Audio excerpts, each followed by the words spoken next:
So this is a 42-inch gong, and it depends where you play the gong. A lot of gongs are individually tuned to frequencies such as the planets, earth frequencies, sun frequencies, anything like that. So Pasty, they make gongs that are tuned. On the back of the gong, you will see that there are a number of hammer marks, a number of indentations of where they have been hit with the hammer, where they've been made, to attune them to certain frequencies. Now with Pasty symphonic gongs usually come from gongs that have tried to be attuned and didn't work out very well. So they call them symphonic, which is just creating a bunch of overtones and frequencies. So it could be any tone, that comes out of the gong. When they make a gong that is the earth frequency, so 136.10 hertz, usually the earth, they attune those frequencies to the earth frequency itself, so 136.10. So what's to know about these type of gongs? They're not attuned to any sort of frequency at all. They've been made in such a way that they put out more overtones and frequencies than any other gong of its size, which means you get more from the gong. You have a bigger face, the rim of the gong, the blackness, the black is from the oxydentation from the burning. When they've heated up the sides of the gong and it's gone black, it's got darker. Now, if you have a Pasty gong, or you're going to purchase a Pasty gong for the frequency alone, it's important never to hit the center, the direct center of the gong itself. And the reason for that is because you're going to detune it. So if you don't want to detune your gong, then don't hit the center, bullseye of the gong. With these gongs, it doesn't matter at all because they're not attuned. If you want to change the frequency of the tone, then keep playing in the middle. But to get different tones and vibrations and frequencies, then it's just been an intuitive way to play.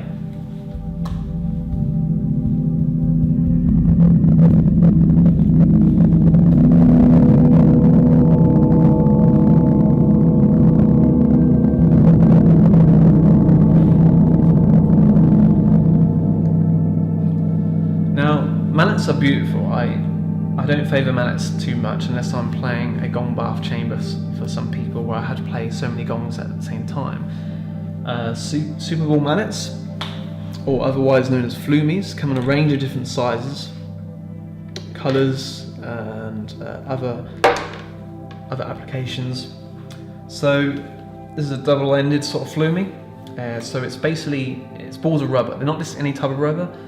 These come from a really good company in Germany, and it's called TTE Konklang, and so it's TTE and then Konklang.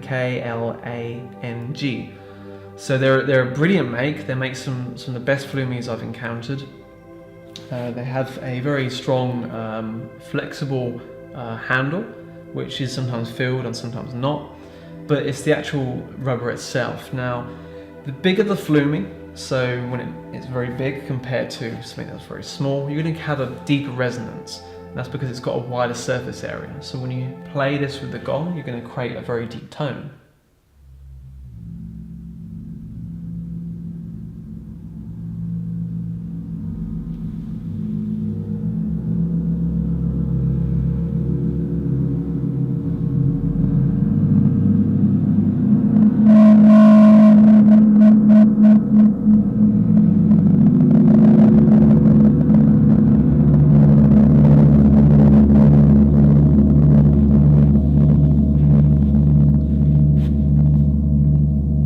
When you play with a smaller flumie that's got a smaller head on it, you're going to create some higher tones. It has less surface area, which creates a more of a screeching, higher pitched noise.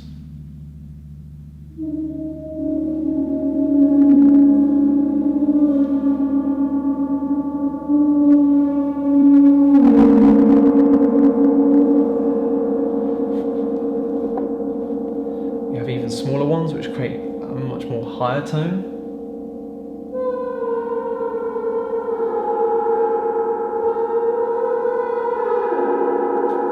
Now these aren't typically my favourite flumies that I like, so I don't tend to play them that much. If you look in the same company that makes these flumies, they also sell something called the Vieira hand stick. And what this does, it has the opportunity to put the whole flumi handle through this bigger handle. And what that does, it creates a tighter sort of tone, a more controlled tone throughout the whole handle.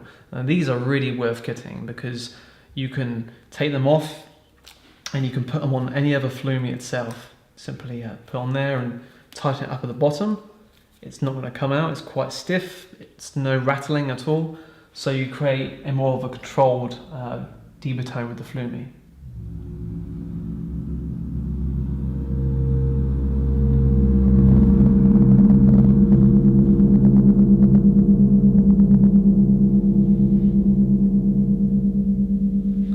Of course, you can easily change that within seconds just by placing one of the other flumis on there. So I tend to like the ones that are about 2 inches wide up to 2.5, 1.5 inches up to 2.5. So the medium sort of size. They create some very interesting tones.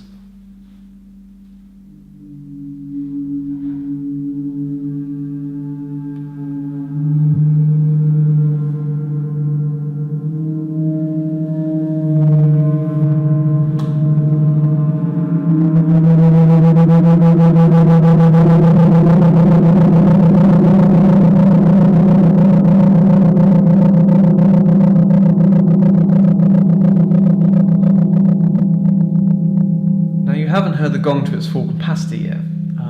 It can be played much louder, but it doesn't need to be. The way and the interest that I love playing gongs is because they put out a beautiful tone, a beautiful resonance, which everyone can benefit from. So the best flumis to get are the TTE, Klong Klang, Super Ball, mallets and flumis. So TTE, Kong Klang. It's an interesting name, but they're really good company. Now, the black versions, the black coloured flumis, they're really good. Also have the red ones, or the Tera type, so they're really good also. They have different colours, green, yellow, blue, but they have a whole black range and a whole Tera red range.